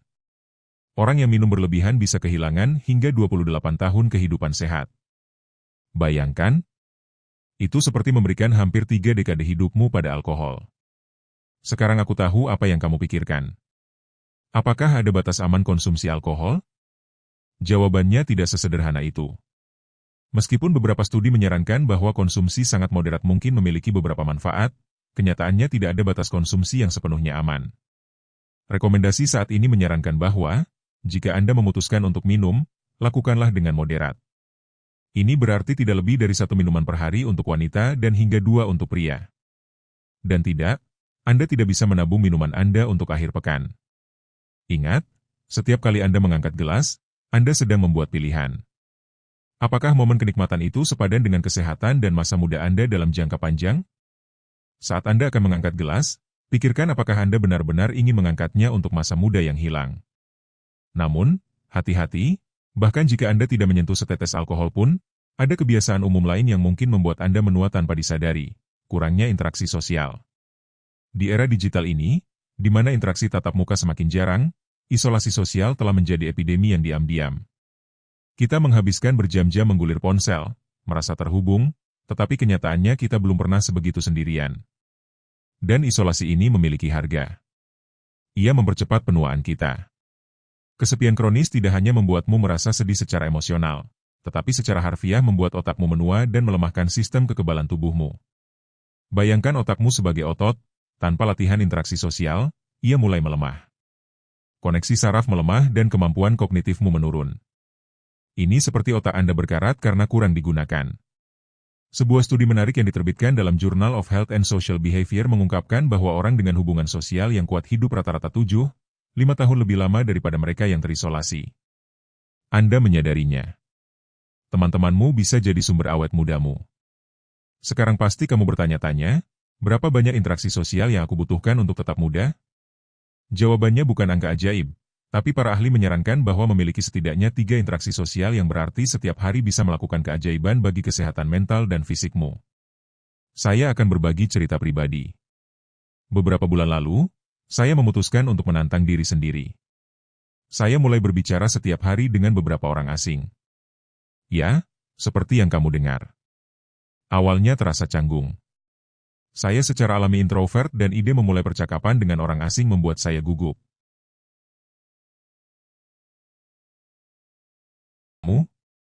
Seiring waktu, saya mulai merasa lebih percaya diri. Saya berubah dari pemalu dan introvert menjadi seseorang yang orang lain gambarkan sebagai ekstrovert. Jika kamu masih muda, Saya sarankan untuk pergi ke pesta, bar, atau klub, bukan untuk minum atau merokok, tapi untuk bertemu orang baru.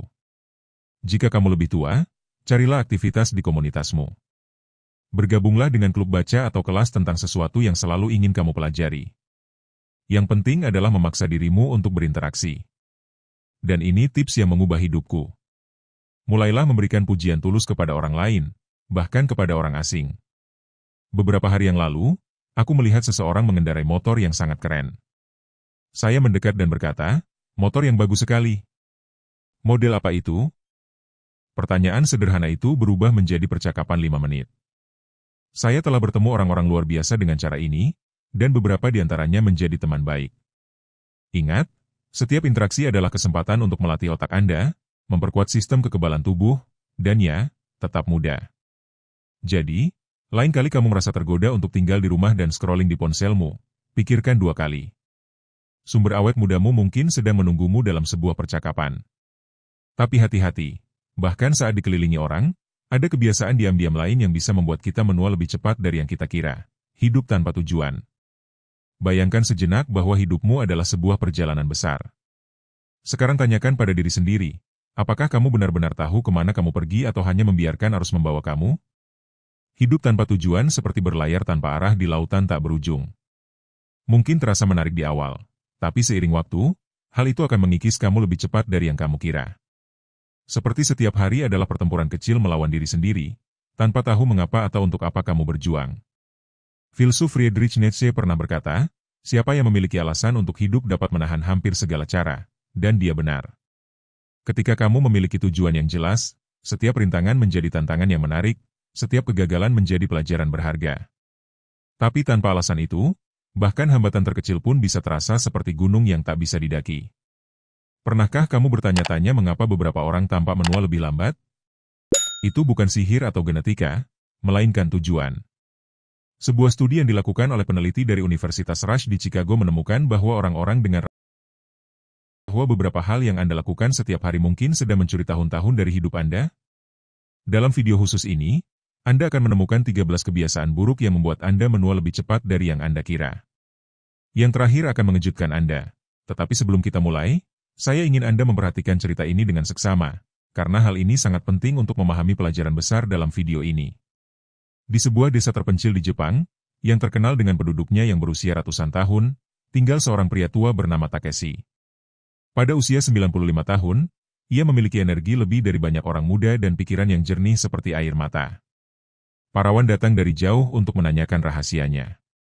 Suatu hari, seorang pelancong penasaran bertanya, "Takeshi, bagaimana kamu bisa tetap muda dan penuh energi?" Takeshi menjawab dengan senyum, "Bukan soal rumus rumit atau rahasia magis. Kesehatanku berasal dari menghindari kebiasaan-kebiasaan kecil yang setiap hari merusak tubuh dan jiwa." Siang itu, si pelancong penasaran bertanya lagi, "Dan apa saja kebiasaan itu?" Takeshi menatapnya dengan tenang dan berkata, "Itu adalah hal-hal yang kamu lakukan tanpa sadar, seperti mengabaikan tidur, hidup dalam stres terus-menerus, makan tanpa kesadaran. Kesalahan-kesalahan kecil itulah yang sebenarnya mencuri waktu kita." Jadi, terinspirasi oleh kebijaksanaan Takeshi, hari ini saya akan mengungkapkan 13 kebiasaan yang mungkin Anda lakukan dan membuat Anda menua lebih cepat. Sebelum mulai, jangan lupa berlangganan dan aktifkan notifikasi agar tidak ketinggalan tips lain yang akan mengubah hidup Anda. Mari kita mulai. Kebiasaan pertama yang membuat kita menua lebih cepat adalah kurang tidur. Banyak orang menganggap tidur sedikit sebagai tanda produktivitas, tapi biarkan saya memberitahu Anda sesuatu. Setiap malam yang Anda habiskan tanpa tidur, seolah-olah Anda mencuri sedikit dari masa muda Anda. Bayangkan tubuhmu sebagai pabrik ajaib yang memperbaiki dirinya sendiri. Saat tidur, pabrik ini bekerja penuh tenaga, meregenerasi sel-sel, menguatkan memori, dan memperbarui energimu. Tapi saat kamu tidak tidur cukup, itu seperti mematikan lampu pabrik sebelum pekerjaannya selesai. Kurang tidur tidak hanya membuatmu memiliki lingkaran hitam di bawah mata. Hal ini juga sangat mempengaruhi regenerasi sel, proses ajaib yang menjaga tubuhmu tetap muda dan vital. Kulitmu menderita, memproduksi kolagen lebih sedikit, yang mengakibatkan lebih banyak kerutan. Dan otakmu tidak ketinggalan. Tanpa istirahat yang cukup, neuron-neuronmu tidak dapat membersihkan toksin yang menumpuk selama hari. Sebuah studi menarik yang diterbitkan dalam jurnal Sleep mengungkapkan bahwa orang yang tidur kurang dari 6 jam per malam memiliki telomere yang lebih pendek. Apa itu telomere? Mereka seperti penutup pelindung di ujung kromosom kita, dan panjangnya terkait langsung dengan usia biologis kita. Dengan kata lain, tidur kurang secara harfiah membuat Anda menua lebih cepat pada tingkat seluler. Tapi tidak semuanya hilang. Kabar baiknya, Anda dapat membalikan sebagian kerusakan ini hanya dengan tidur lebih lama. Berapa lama yang cukup? Ahli longevita seperti Dr. Matthew Walker, penulis buku Why We Sleep, merekomendasikan antara 7 hingga 9 jam tidur per malam untuk kebanyakan orang dewasa. Saya tahu apa yang Anda pikirkan. Tapi saya punya begitu banyak hal yang harus dilakukan, bagaimana saya bisa tidur sebanyak itu? Pikirkan seperti ini. Tidur bukanlah kemewahan. Itu adalah investasi dalam kesehatan dan masa depan Anda. Bung di rekening bank kemudahan Anda. Setiap malam tidur yang baik adalah setoran yang akan membuat Anda lebih muda, lebih waspada, dan lebih produktif dalam jangka panjang. Jadi, kali berikutnya Anda tergoda untuk begadang bekerja, menonton serial lain, atau scrolling di ponsel, ingatlah. Kamu menukar jam-jam muda dengan menit-menit hiburan atau kerja. Benarkah itu sepadan? Tapi hati-hati, tidur bukan satu-satunya kebiasaan yang mencuri masa muda kita. Faktanya, ada pencuri diam-diam lain yang mungkin sedang mempercepat jam biologismu saat ini, bahkan saat kamu mendengarkan ini. Stres. Bayangkan tubuhmu sebagai mesin yang terus bekerja. Apa yang menurutmu akan terjadi jika kamu tidak pernah mematikannya? Benar, mesin itu akan aus lebih cepat. Nah, itulah yang kita lakukan pada tubuh kita dengan ritme hidup modern yang sibuk. Kita hidup dalam keadaan waspada terus-menerus. Dari saat alarm berbunyi hingga kita tidur, kita terus-menerus dibombardir oleh rangsangan, tanggung jawab, dan kekhawatiran. Tubuh kita menginterpretasikan semua ini sebagai ancaman terus-menerus, mengaktifkan sistem fight or flight kita tanpa henti. Masalahnya, stres kronis ini tidak hanya membuat kita merasa lelah. Secara harfiah, ia membuat kita menua di tingkat seluler. Bagaimana? Melalui hormon yang disebut kortisol. Saat kita stres, tubuh kita melepaskan kortisol, yang dalam dosis kecil bisa bermanfaat. Namun, ketika stres menjadi kronis, kortisol mulai menyerang telomer kita. Ingat telomer yang kita bahas di bagian tidur? Struktur kecil yang melindungi kromosom kita ini sangat sensitif terhadap kortisol. Stres kronis membuat telomer kita memendek lebih cepat, yang berarti penuaan yang dipercepat. Tapi tidak semuanya hilang. Sebenarnya, saya ingin kita melakukan eksperimen kecil sekarang juga. Tutup mata Anda, duduklah dengan nyaman, dan ambil 5 napas dalam-dalam dan sadar. Tarik napas melalui hidung sambil menghitung sampai 4, tahan napas selama 2 detik, lalu hembuskan perlahan melalui mulut sambil menghitung sampai 6. Sudah dilakukan? Apakah Anda merasakan perubahan? Latihan pernapasan sederhana ini dapat menurunkan tingkat kortisol Anda secara instan. Bayangkan dampak yang bisa Anda dapatkan jika Anda mengintegrasikan praktik seperti ini ke dalam rutinitas harian Anda. Sebuah studi yang diterbitkan dalam Journal of Aging Research menemukan bahwa orang dengan tingkat stres kronis tinggi memiliki telomer yang tampak 9 hingga 17 tahun lebih tua dari usia kronologis mereka. Seolah-olah stres mencuri 1 dekade dari hidup kita. Lalu, apakah ada cara untuk vaksinasi diri dari stres? Kabar baiknya, ada. Kita tidak bisa sepenuhnya menghilangkan stres dari hidup kita, tetapi kita bisa mengubah hubungan kita dengannya. Teknik seperti meditasi, olahraga teratur, dan praktik rasa syukur telah terbukti menjadi sekutu yang ampuh dalam mengelola stres. Psikolog Kelly S1MCHE Pronunciation Gonigal, dalam bukunya The Upside of Stress, mengajak kita untuk melihat stres bukan sebagai musuh, melainkan sebagai indikator bahwa ada hal yang penting bagi kita. Dengan mengubah persepsi kita tentang stres, kita dapat mengubah dampaknya pada tubuh kita.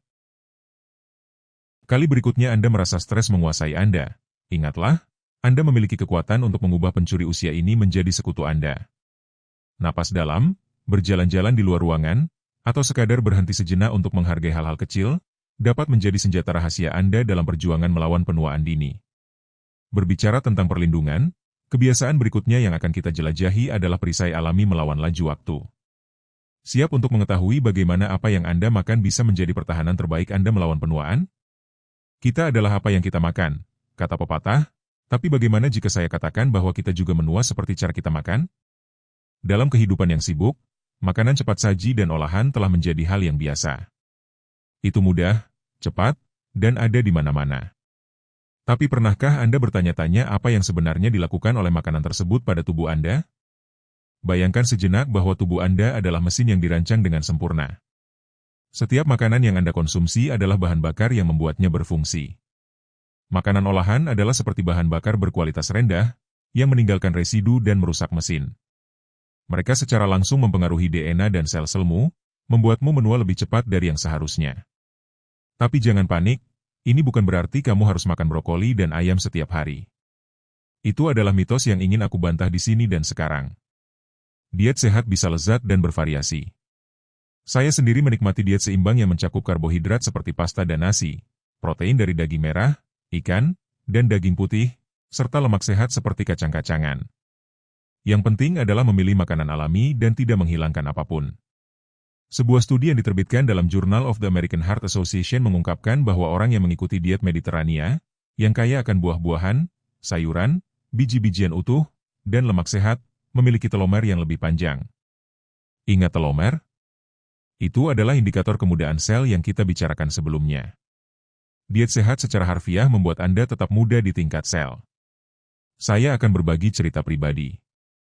2 tahun lalu, hidup saya tidak teratur. Saya tidak tahu apa yang saya konsumsi. Tapi ketika saya mulai pergi ke gym, saya mulai makan lebih baik dan mengikuti diet seimbang. Dan tahukah Anda? Hidup saya berubah total. Saya menjadi lebih disiplin dalam segala hal. Saya menjadi lebih konsisten.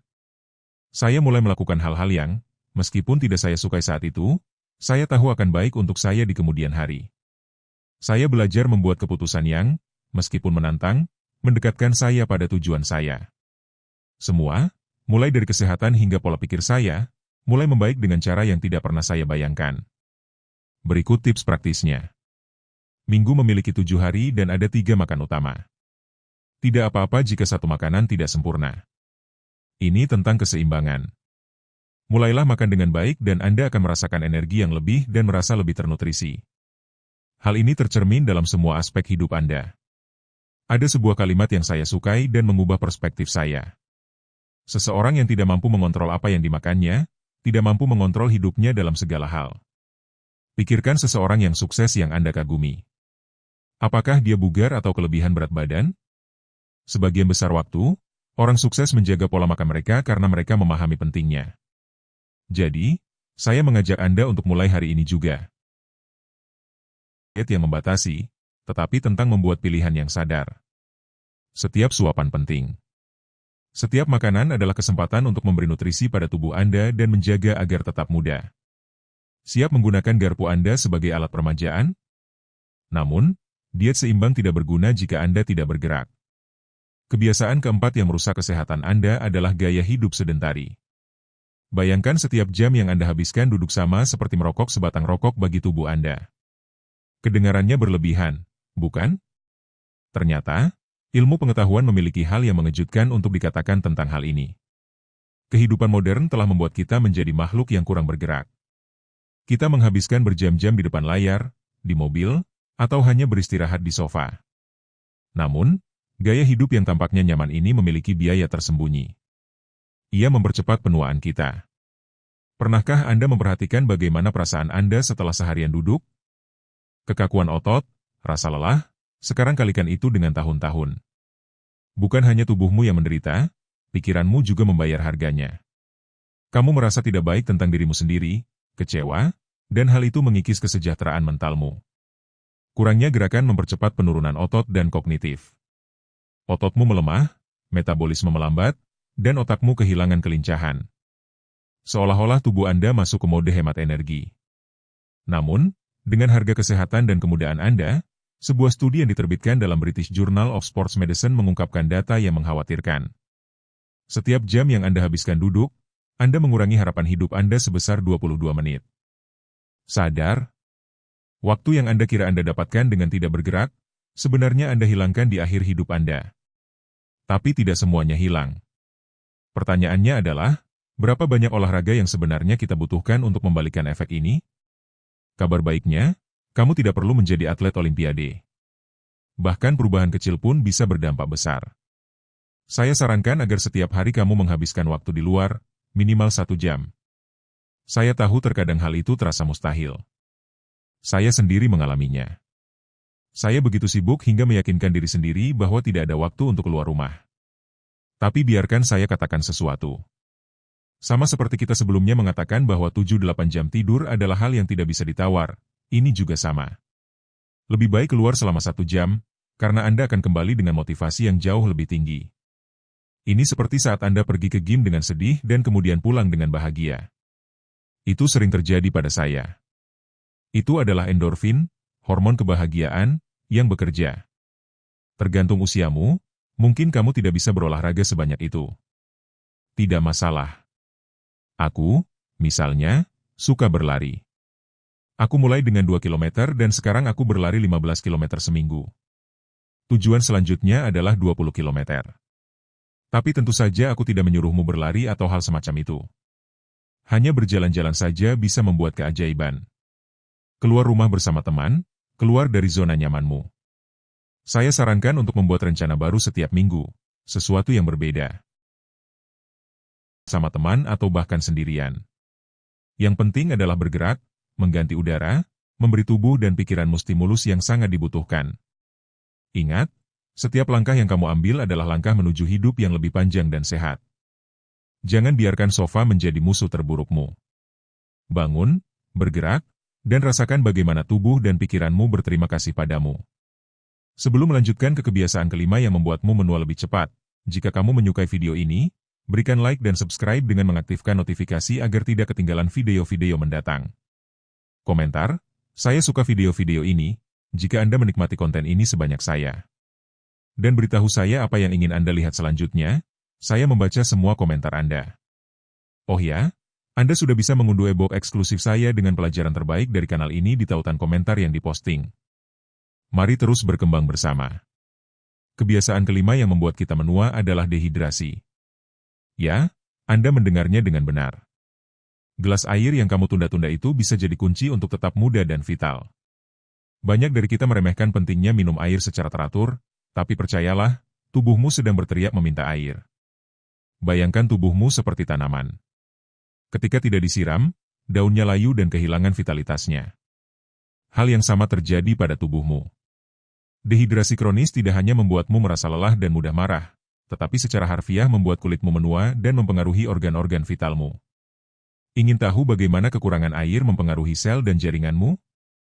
Nah, ketika kamu tidak minum cukup air, sel-selmu menyusut, kulitmu kehilangan elastisitas, dan organ-organmu harus bekerja 2 kali lipat. Ini seperti memeras spons kering. Sederhananya, itu tidak berfungsi dengan baik. Sebuah studi yang diterbitkan dalam jurnal klinikal, Cosmetic and Investigational Dermatology mengungkapkan bahwa hidrasi yang baik dapat secara signifikan mengurangi tanda-tanda penuaan pada kulit.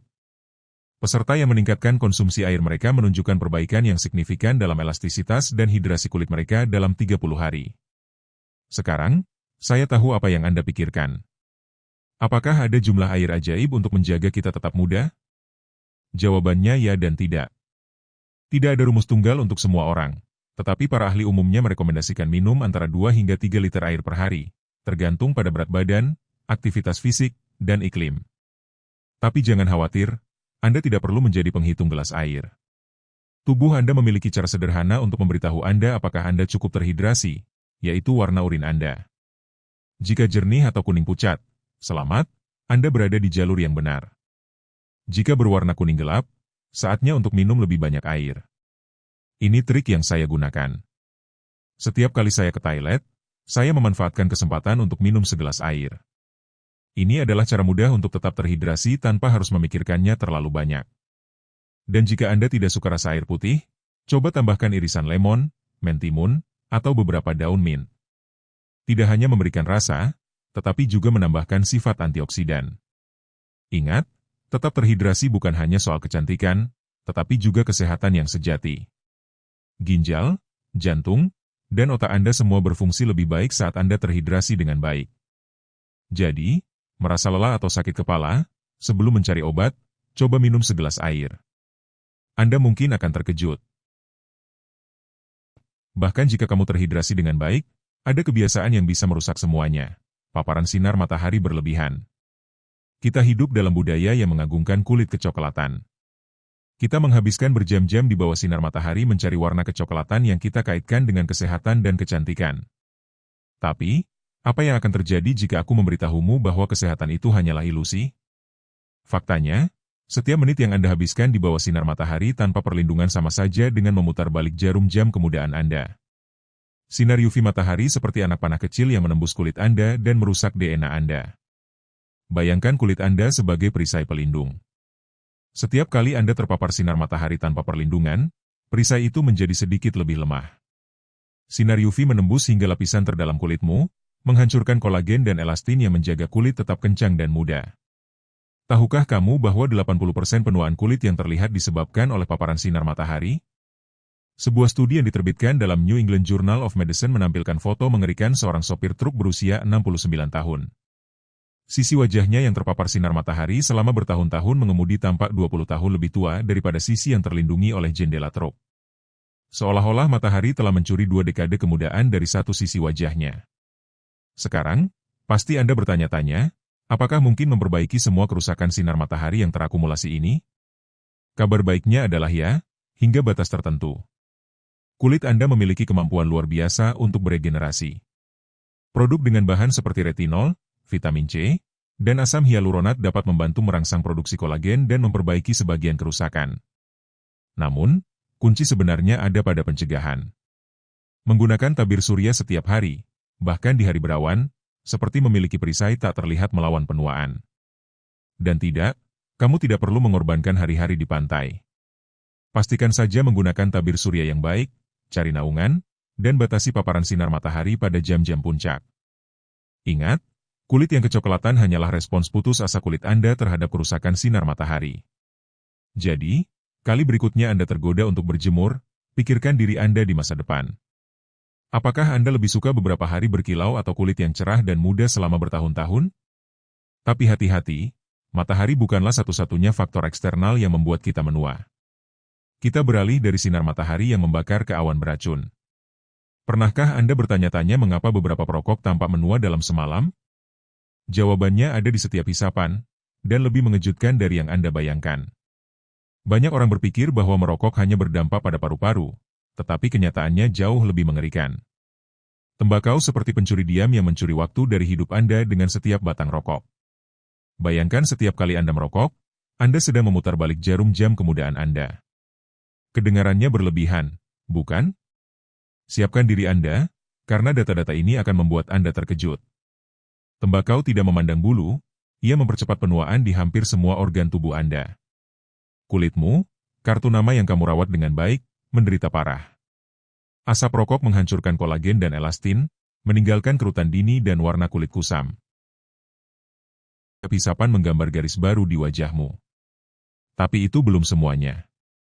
Pembuluh darahmu juga membayar harganya. Tembakau mengeraskan dan menyempitkan pembuluh darah, menghambat sirkulasi. Hal ini tidak hanya meningkatkan risiko penyakit jantung, tetapi juga merampas kilau sehat Anda. Dan jangan bicara tentang DNA Anda. Setiap batang rokok seperti serangan kecil terhadap gen Anda, meningkatkan risiko mutasi dan penyakit. Ingin tahu sesuatu yang mengejutkan?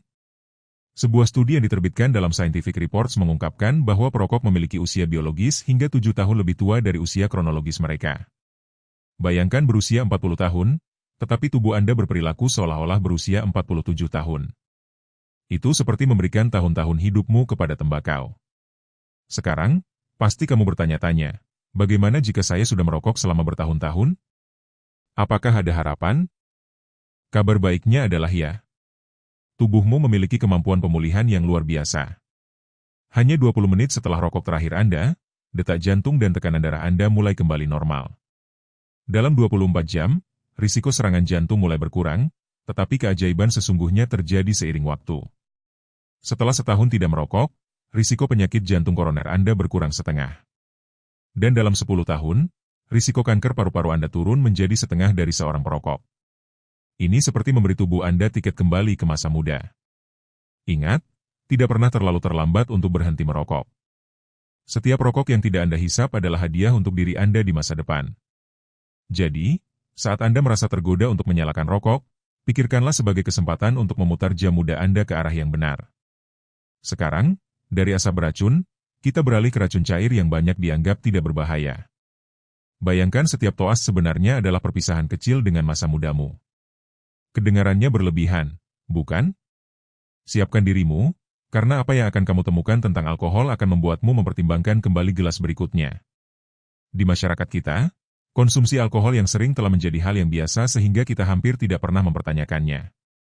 Segelas anggur dengan makan malam, beberapa bir dengan teman-teman, terdengar tidak berbahaya, bukan? Tapi, bagaimana jika saya katakan bahwa setiap tegukan mempercepat proses penuaan tubuh Anda? Alkohol seperti pencuri diam yang mengambil potongan-potongan kemudaan Anda tanpa Anda sadari. Alkohol dehidrasi tubuh dan merusak sel-sel Anda, membuat Anda menua lebih cepat. Pernahkah Anda merasa lelah dan tidak nyaman keesokan harinya setelah malam yang penuh pesta? Rasa lelah dan tidak nyaman itu bukan hanya hangover, itu tubuh Anda berteriak bahwa Anda sedang menua secara prematur. Mari kita lihat bagaimana alkohol memengaruhi bagian-bagian berbeda dari tubuhmu. Hati, organ luar biasa yang memproses segala sesuatu yang kamu konsumsi, menderita secara khusus. Alkohol membebani hati, menyebabkan penumpukan lemak dan peradangan. Ini seperti meminta filter air untuk membersihkan minyak. Itu bukan fungsinya. Otakmu juga tidak luput. Alkohol mengganggu neurotransmitter Anda dan dapat menyebabkan kerusakan jangka panjang pada memori dan kemampuan kognitif Anda. Ingat momen-momen malam yang tidak bisa Anda ingat? Itu bukan sihir, itu otak Anda yang memberitahu Anda bahwa ia sedang menderita. Dan jangan bicara tentang kulit Anda. Kulit dan merampas nutrisi esensial. Pernah perhatikan bagaimana kulitmu terlihat setelah malam minum-minum? Kulit pucat dan lingkaran hitam di bawah mata bukan kebetulan. Sebuah studi yang diterbitkan dalam British Medical Journal mengungkapkan hal yang mengejutkan. Orang yang minum berlebihan bisa kehilangan hingga 28 tahun kehidupan sehat. Bayangkan, itu seperti memberikan hampir 3 dekade hidupmu pada alkohol. Sekarang aku tahu apa yang kamu pikirkan. Apakah ada batas aman konsumsi alkohol? Jawabannya tidak sesederhana itu. Meskipun beberapa studi menyarankan bahwa konsumsi sangat moderat mungkin memiliki beberapa manfaat, kenyataannya tidak ada batas konsumsi yang sepenuhnya aman. Rekomendasi saat ini menyarankan bahwa, jika Anda memutuskan untuk minum, lakukanlah dengan moderat. Ini berarti tidak lebih dari 1 minuman per hari untuk wanita dan hingga 2 untuk pria. Dan tidak, Anda tidak bisa menabung minuman Anda untuk akhir pekan. Ingat, setiap kali Anda mengangkat gelas, Anda sedang membuat pilihan.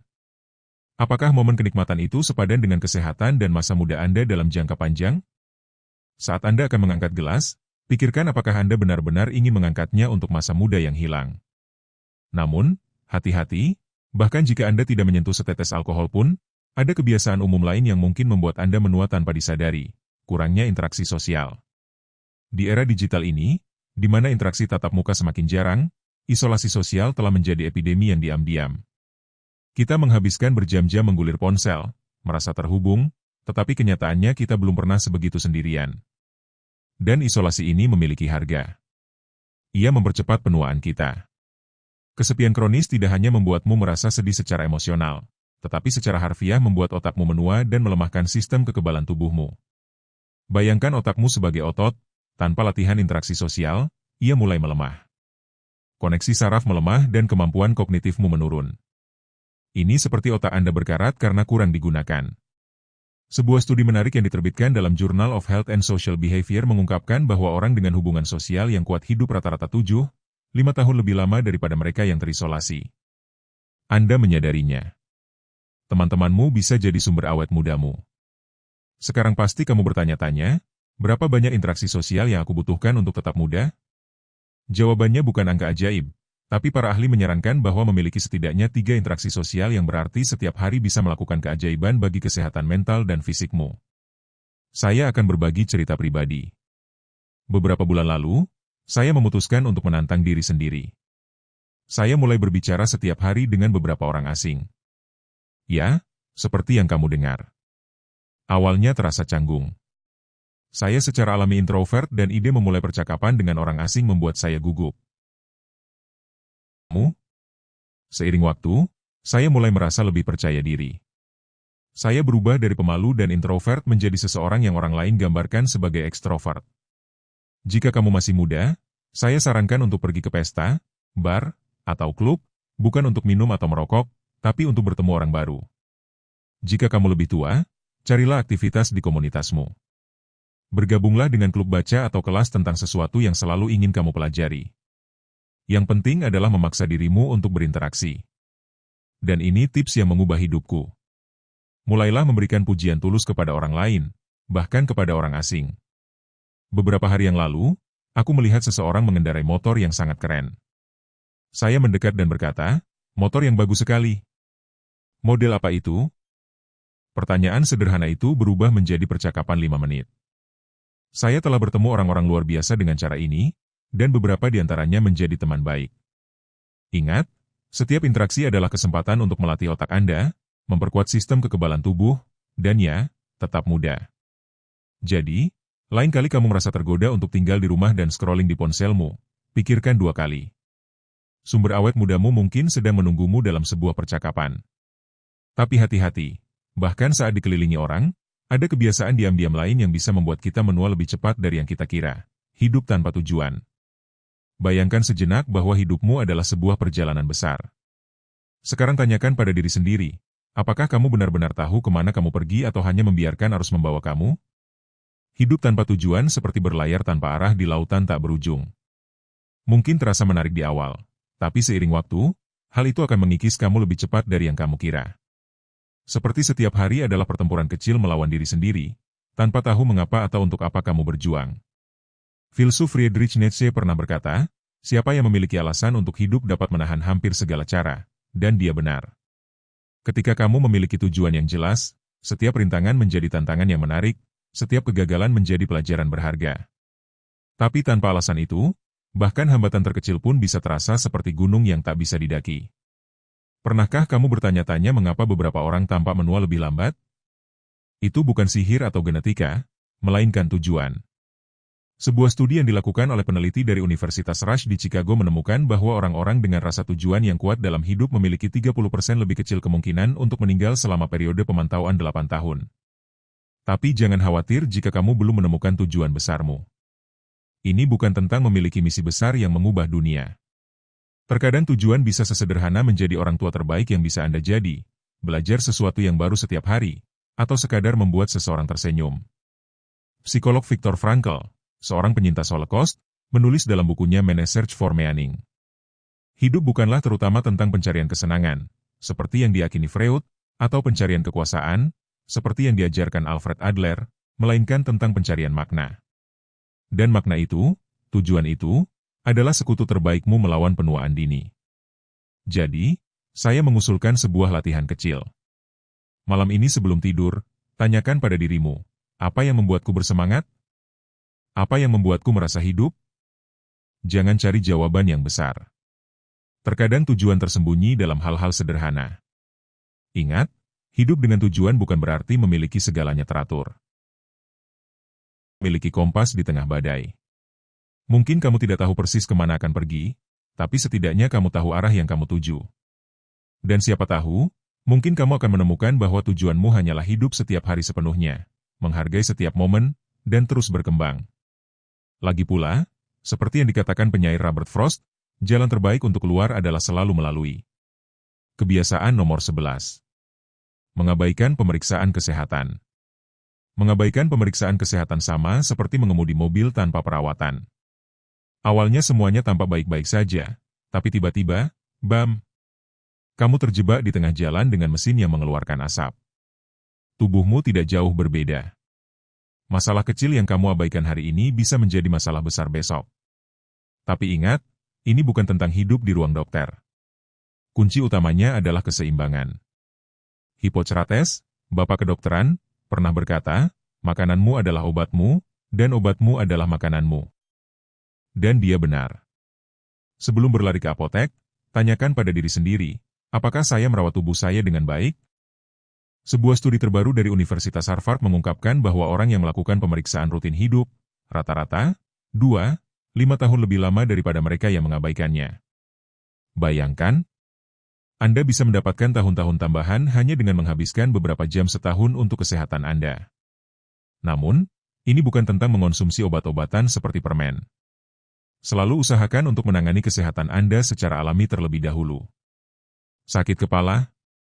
Sebelum minum pil, coba minum lebih banyak air, istirahat, atau lakukan olahraga ringan. Masalah pencernaan. Mungkin saatnya untuk memeriksa pola makan Anda daripada mengandalkan obat MAC. Saya mengajak Anda untuk mencoba tantangan ini. Jadwalkan pemeriksaan kesehatan Anda hari ini juga.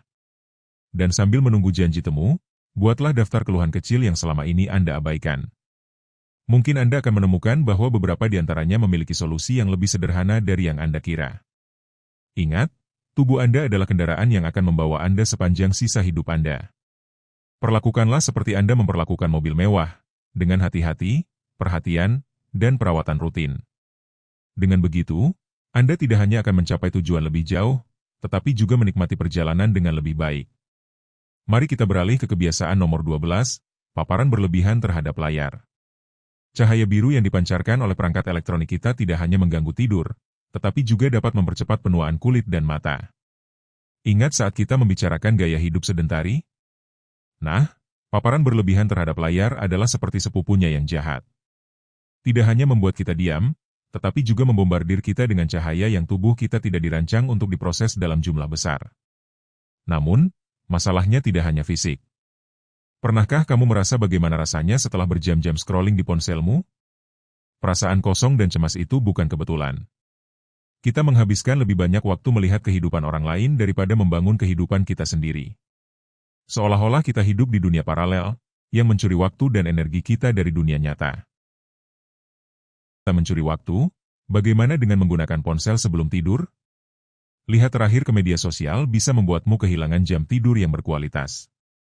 Cahaya biru menipu otakmu, membuatnya berpikir bahwa masih siang, mengganggu siklus sirkadianmu, dan pada akhirnya mempercepat penuaan.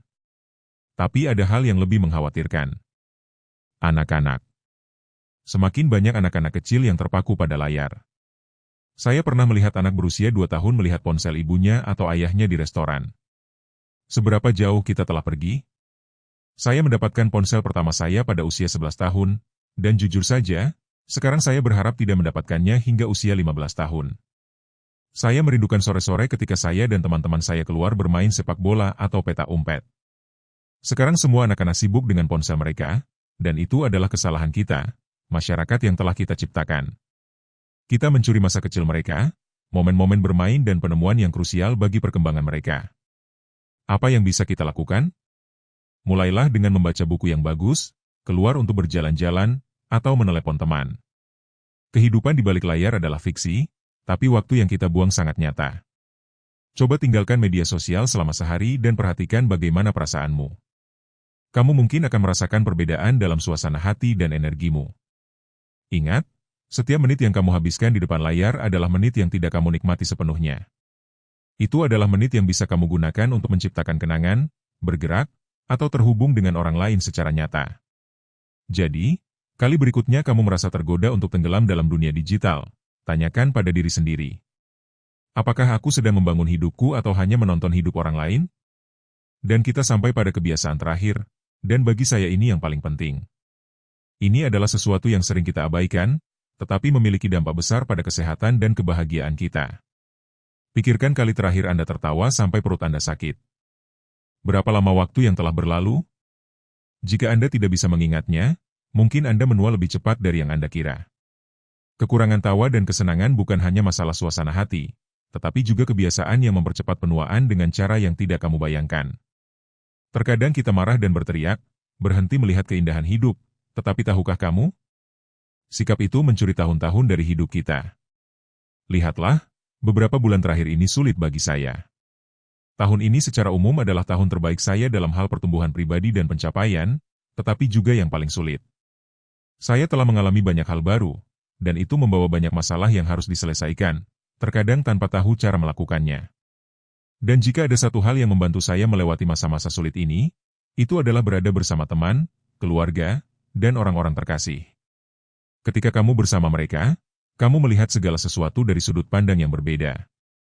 Itulah mengapa aku selalu mengatakan bahwa sangat penting untuk dikelilingi oleh orang-orang positif yang membantu kamu mencapai tujuanmu. Kamu adalah rata-rata dari 5 orang di sekitarmu, Dan ini bukan hanya kalimat indah, ini adalah kenyataan murni. Kebahagiaan hidupmu sangat bergantung pada lingkunganku.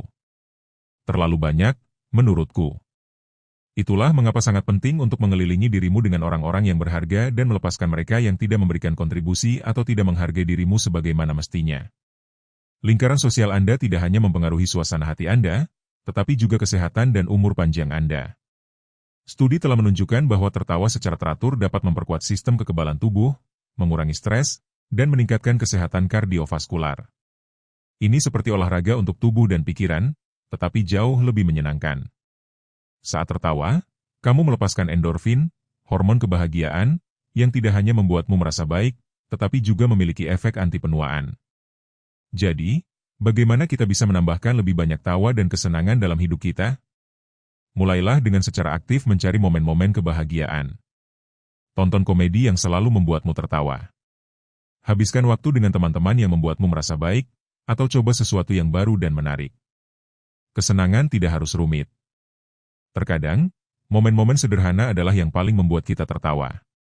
Ingat, hidup adalah perjalanan, dan terserah kita untuk membuatnya seseru mungkin. Lebih dari sekadar kebiasaan untuk tidak menua, ini adalah prinsip-prinsip yang seharusnya kita ikuti untuk menjalani perjalanan ini, yang disebut hidup, sebaik mungkin. Jika Anda sudah sampai di sini, tulis di komentar, hidup panjang dan bahagia. Begitu saya tahu siapa yang berhasil sampai akhir video. Jangan lupa untuk like, subscribe, dan aktifkan notifikasi untuk konten serupa di masa depan. Bagikan video ini dengan orang-orang terkasih agar mereka bisa menerapkan kebijaksanaan ini mulai hari ini. Dan ingat untuk klik tautan di komentar yang dipin untuk mendapatkan e-book eksklusif dari channel ini. Salam hangat dan sampai jumpa di video berikutnya.